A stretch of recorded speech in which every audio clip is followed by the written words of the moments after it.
Dieu pourvoit à tous tes besoins. Si Dieu est ton berger, tu ne manques de rien. Tu ne manques de rien. Donc si tu manques de quelque chose, soit Dieu n'est pas ton berger, soit il y a un autre problème.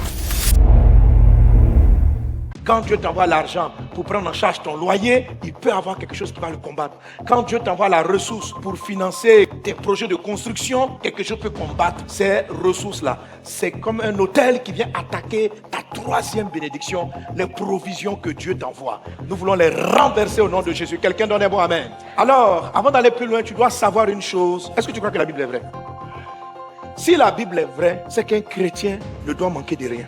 Pourquoi? Psaume 23 dit: l'Éternel est mon berger, je ne manquerai de rien. Donc il est clair dans la parole de Dieu que si Dieu dirige ta vie, tu ne dois manquer de rien.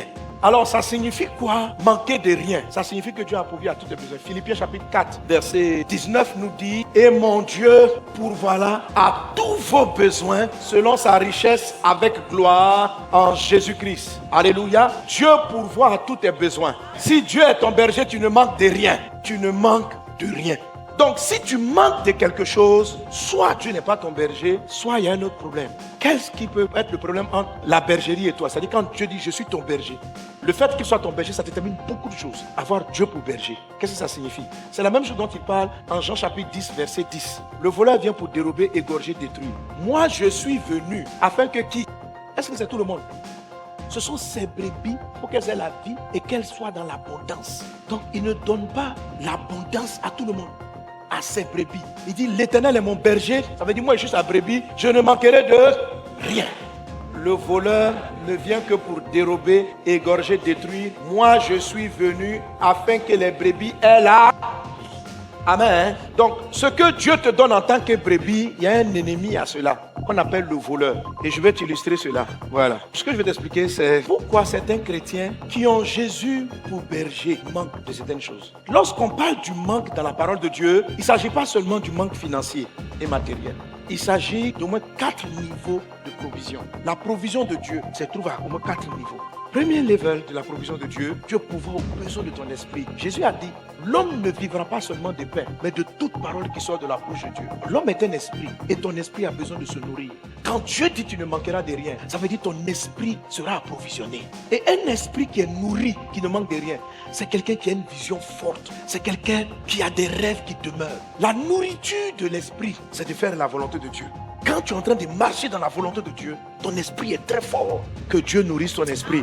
Que Dieu nourrisse ton esprit. Donc la vision, l'espérance, le rêve, marcher dans la volonté, la parole de Dieu, c'est la nourriture de l'esprit. Et c'est très important. Amen. Dieu pourvoit ça, tu ne manqueras de rien à ce niveau. Deuxième partie, la nourriture de l'âme. L'âme se nourrit de la charge affective attachée aux gestes et aux paroles. L'âme mange l'affection, le respect. Une personne qui est méprisée a une âme pauvre. Une personne qui est tout le temps triste a une âme pauvre.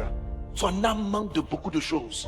Quand Dieu dit que tu ne manqueras de rien, ça veut dire même ton âme sera en paix. Ton âme sera en joie. Si malgré ta richesse, tu as une âme troublée, Dieu dit que tu es pauvre. Dans le livre d'Apocalypse chapitre 3, le Seigneur décrit l'église de Laodicée. Il dit de cette église qu'elle avait beaucoup d'argent. Mais il dit à cette église de Laodicée, tu dis que tu es riche, mais moi Dieu, je dis que tu es pauvre. Il dit parce que tu dis je me suis enrichi, je n'ai besoin de rien. Et parce que tu ne sais pas que tu es malheureux, misérable, pauvre, aveugle et nu. Donc malgré qu'ils avaient de l'opulence matérielle, Dieu disait qu'ils étaient pauvres. Oui, et c'est une réalité. J'ai rencontré beaucoup de personnes qui malgré les biens financiers étaient émotionnellement pauvres. Ça se battait à la maison, ça se déchirait. Je suis régulièrement en train de régler des conflits où les enfants des héritiers très riches sont prêts à se tuer. Quelle pauvreté de l'âme. Et leurs cœurs sont remplis de haine. Quelle pauvreté de l'âme. La pauvreté de l'âme finit toujours par affecter votre richesse matérielle. La richesse matérielle n'est pas tout. Combien de gens avec tout l'argent mettent fin à leur jour, vivent dans la dépression? Combien de riches prennent des antidépresseurs?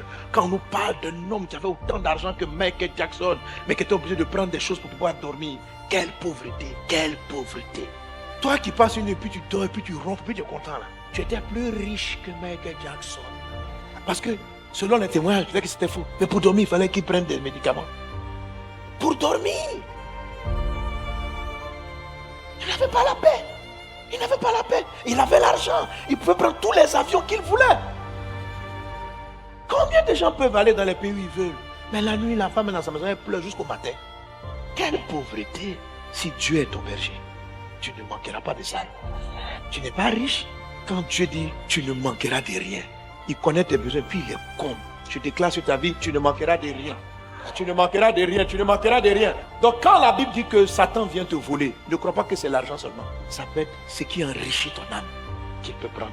La source de ta paix et de ta joie, il peut te les arracher et te laisser ton argent. Parce que ton argent, de toute façon, il sait que tu ne vas pas aller loin avec ça. Si tu as 65 ans de vie, ça va rester ici sans pouvoir acheter les immeubles que tu veux, payer les billets, mais ça va rester sur la terre. L'argent là ne meurt pas avec toi. L'argent ne meurt pas avec toi. Donc s'il veut te donner ça pendant 50 ans, prends ça. Mais ton âme est éternelle. Quand tu vas finir, je suis désolé, tes billets de banque vont te suivre. Tes maisons ne te suivront pas. On ne va pas t'enterrer avec ta jolie maison.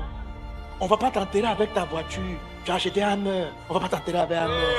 Et même si on t'enterre à Hammer, tu ne vas pas conduire ça au ciel. Oh, tu vas mourir un jour. Tu vas mourir. Avec quel argent ton âme va aller? Avec quelle richesse? Arrête d'être aveuglé par les richesses passagères de ce monde. Tu n'es pas le premier qui était, tu ne seras pas le dernier. Tu vas partir toi aussi. Tu partiras.